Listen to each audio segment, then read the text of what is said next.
E aí, beleza? Tamo junto aí mais uma vez, né? Bom, essa frase vai ficar de praxe.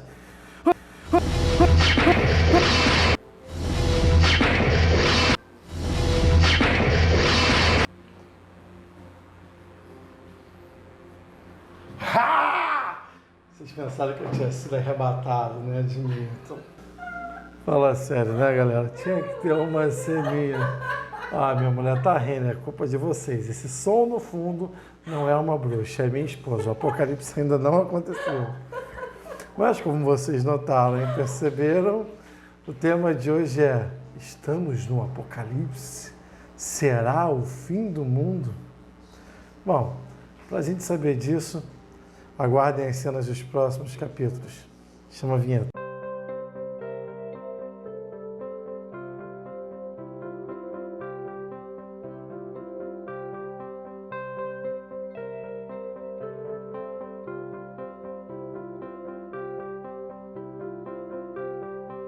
Então, como nós falamos lá no início da introdução, há uma pergunta pairando no ar.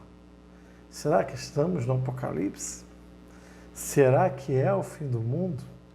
E aí, qual é a sua opinião? Como você tem vivido esses dias? Qual tem sido a sua expectativa por esses dias?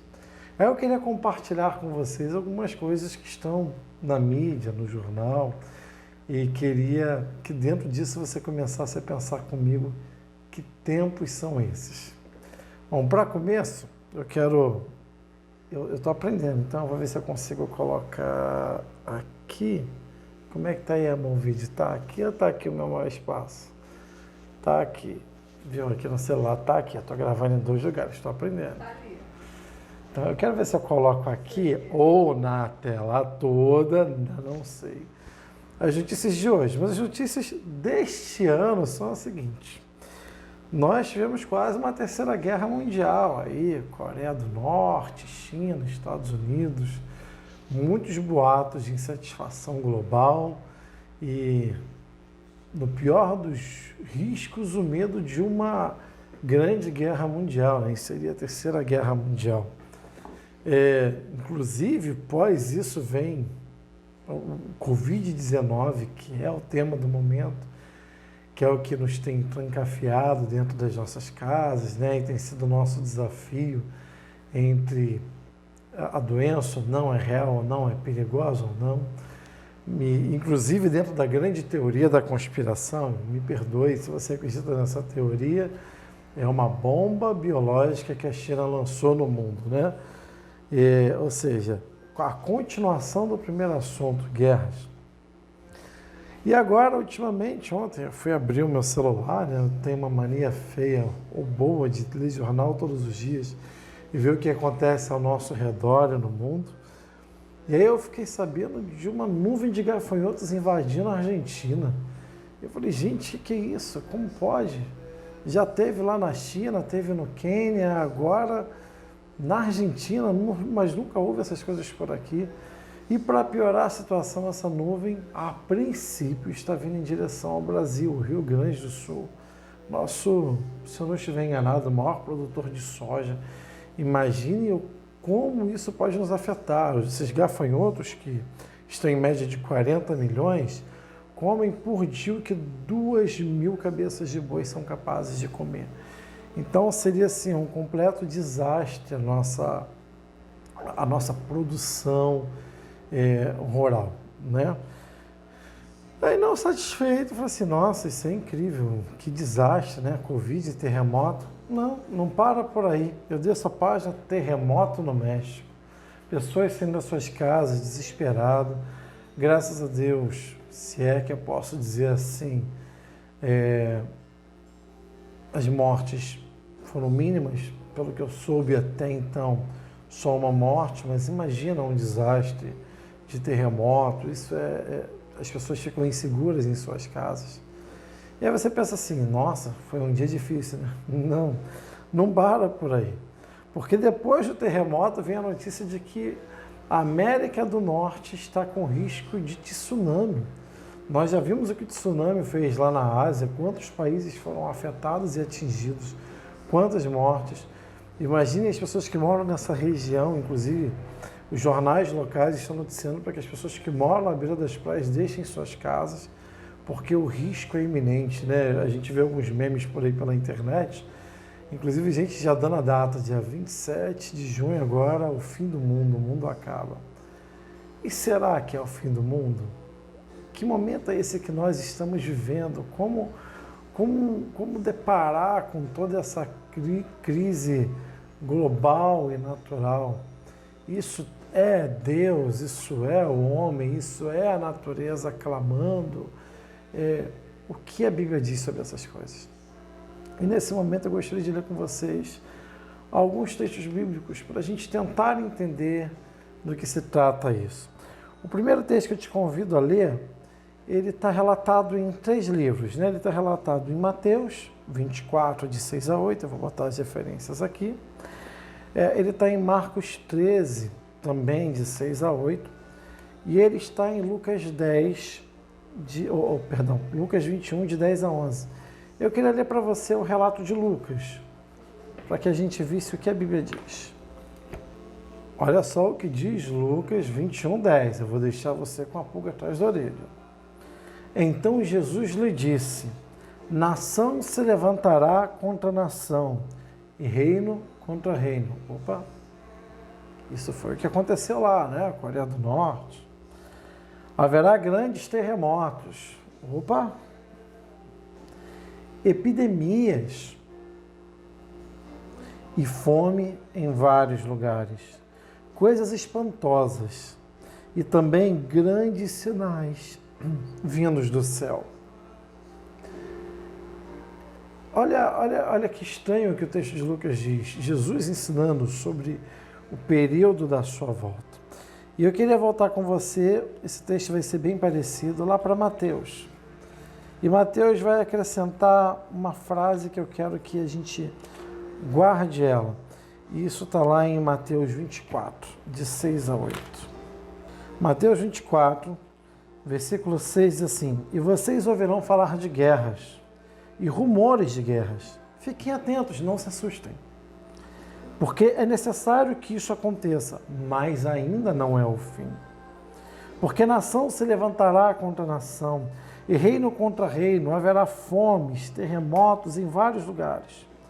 Porém, todas essas coisas são apenas o princípio das dores.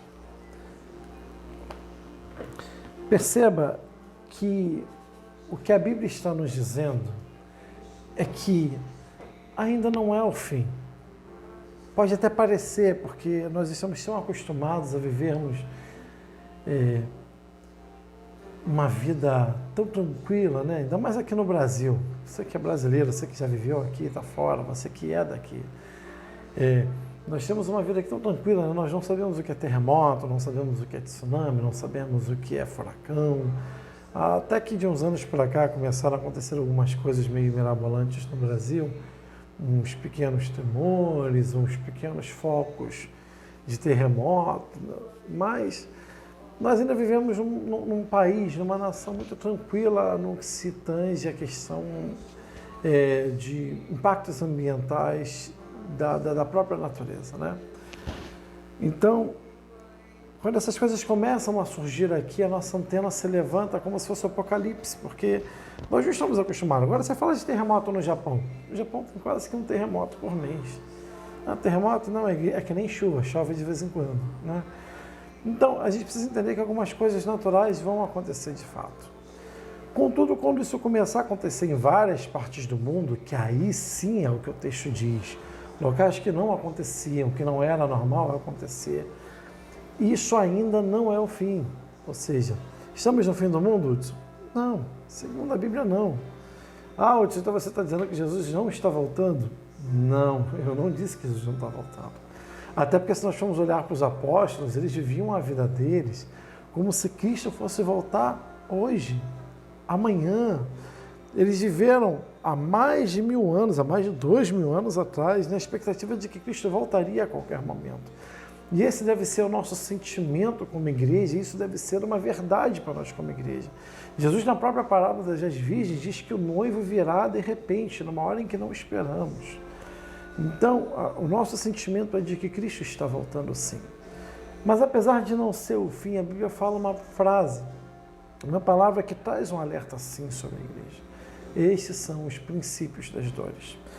E para a gente falar de princípio das dores, eu queria continuar no texto de Mateus, eu queria ler os versículos mais à frente, quando Cristo está falando da sua própria volta. E ele vai voltar lá para Mateus, capítulo 24. Eu queria ver o versículo 36 a 39 primeiro. Diz assim, ó, mas a respeito daquele dia, que dia? O dia da volta de Cristo. Ninguém sabe, nem os anjos dos céus, nem o Filho, senão o Pai. Pois assim como foi nos dias de Noé, assim será também a vinda do Filho do Homem. Pois assim como nos dias anteriores ao dilúvio, comiam e bebiam, casavam-se e davam em casamento, até um dia em que Noé entrou na arca. E eu vou continuar. E não perceberam até que veio o dilúvio e os levou a todos. Assim será também a vinda do Filho do Homem. Então 2 estarão no campo.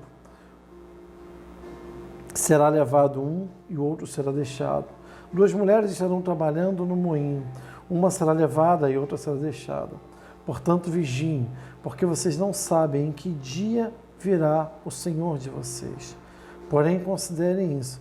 Se um pai de família soubesse a que hora viria o ladrão, vigiaria e não deixaria que a sua casa fosse arrombada. Por isso estejam também vocês preparados, porque o Filho do Homem virá a hora em que vocês menos esperam. O grande contraponto do momento em que nós vivemos para o momento dos apóstolos é que os apóstolos, há 2000 anos atrás, já esperavam essa volta. E nós, na igreja de hoje, até falamos da volta de Cristo.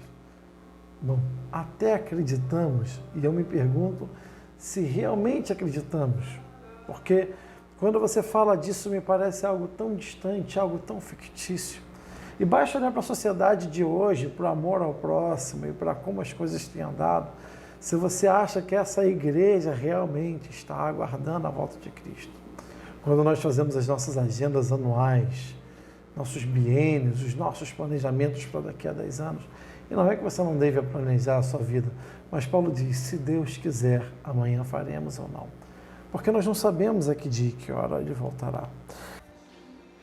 Então o que você está dizendo, Hudson? Que é o fim do mundo mesmo? Que tudo que está acontecendo é a vontade de Deus? Ou tem um dedo de Deus? Não. Eu nem posso ser capaz de dizer uma coisa dessa. Porque essas coisas a gente precisa realmente de muita intimidade para que hajam profetas neste nível que possam nos dizer o que Deus realmente está revelando a eles. A mim, a única revelação que eu tenho é a própria palavra. Outro texto que eu gostaria de ler com vocês é o texto de 2 Crônicas 7. A gente conhece muito bem a parte do versículo 14, mas eu queria ler o versículo 13 com vocês. E ele diz assim, vamos voltar um pouquinho antes, vamos ler a partir do versículo 11. Ouvi sua oração e escolhi para mim este lugar, para a casa do sacrifício. Se eu fechar o céu, de modo que não haja chuva, se ordenar a gafanhotos que consumam a terra, se eu enviar doenças e peste entre o meu povo, se o meu povo, que se chama pelo meu nome, se humilhar, orar, me buscar e se converter dos seus maus caminhos, eu ouvirei dos céus, perdoarei os seus pecados e sararei a sua terra. Os meus olhos estarão abertos e os meus ouvidos estarão atentos à oração que se fizer neste lugar. Não sei se é Deus, não sei se é o Apocalipse. Mas o que a Bíblia diz é que se é uma condicional, não quando. O que quer dizer que nem tudo o que acontece, nem todos os desastres naturais têm um dedo de Deus. O que a gente sabe é que nada foge do seu controle. que Jesus acalmou a tempestade. Então ele está dizendo que se ele enviar, mas o seu povo se arrepender, se converter e buscar a face dele, então ele dos céus nos atenderia e curaria a nossa terra. Se é o Apocalipse ou não, jamais vamos saber, apesar de que os sinais estão aí, como já foi dito. Mas uma coisa eu quero que você tenha em mente, e isso é importante que você tenha, de que você é a igreja, nós somos a igreja. É o tema desse canal, está aqui, ó. Você é a igreja.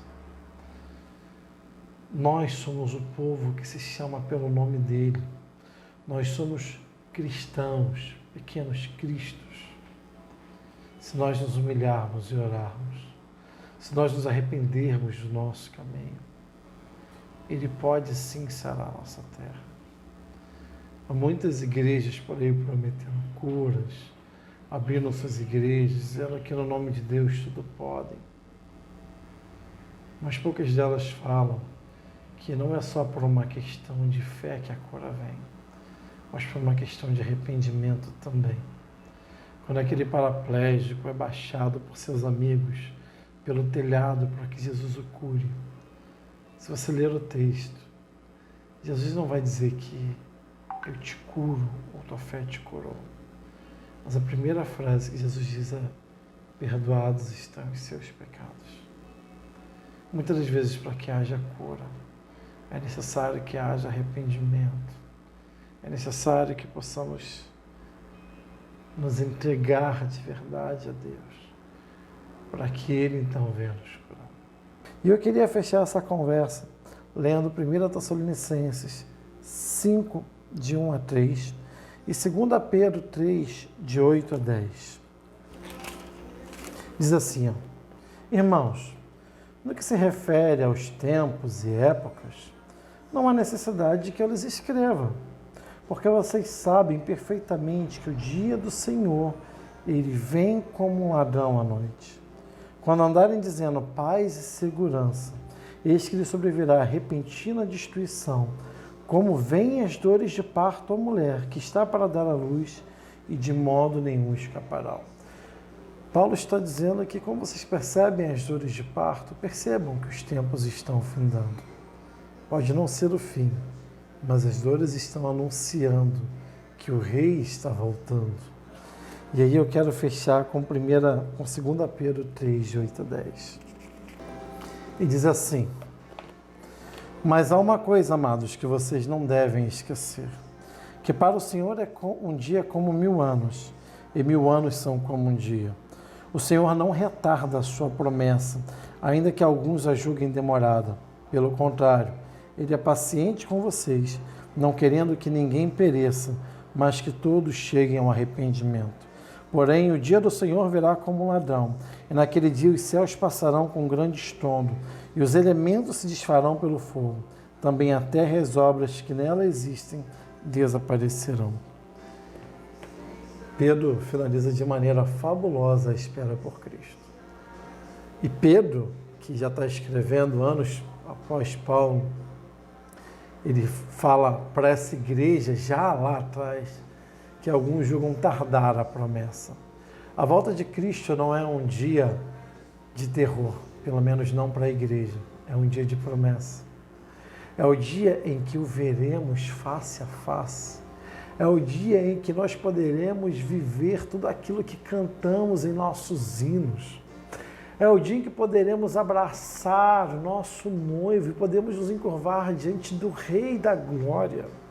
É o dia em que veremos aparecer nos céus e se cumprir a grande promessa feita quando ainda estava aqui na terra em cruz, de que Ele voltaria. E sim, Ele vai voltar. E nós dizemos em nossas orações, como eu já disse em vídeo anterior, que venha o teu reino, e o reino virá. Bom, é um assunto extenso, é um assunto complicado. Eu quero tratar desse assunto mais à frente com vocês, há outros assuntos em andamento sendo gravados. Mas um dia vamos falar de escatologia, vou falar das visões, da escatologia, mas por esse momento, por causa das notícias, por causa que vocês têm visto e ouvido, não se preocupem, é uma promessa se cumprindo, é o anúncio de que o rei está voltando, mas ainda não é o fim. O que nos resta agora é vivermos da maneira que ele nos convidou a viver sempre, buscando primeiro o reino, e as demais coisas se acrescentarão em nossa vida. Eu quero que você tenha uma vida leve, uma vida de paz, uma vida alegre. Eu quero que você tenha uma vida suave, não temerosa.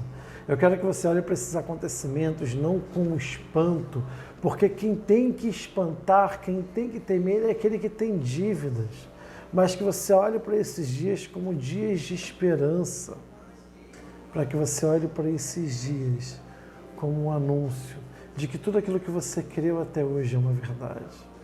E o que eu quero te desejar no fim desse vídeo é que você tenha uma vida cheia de graça e paz.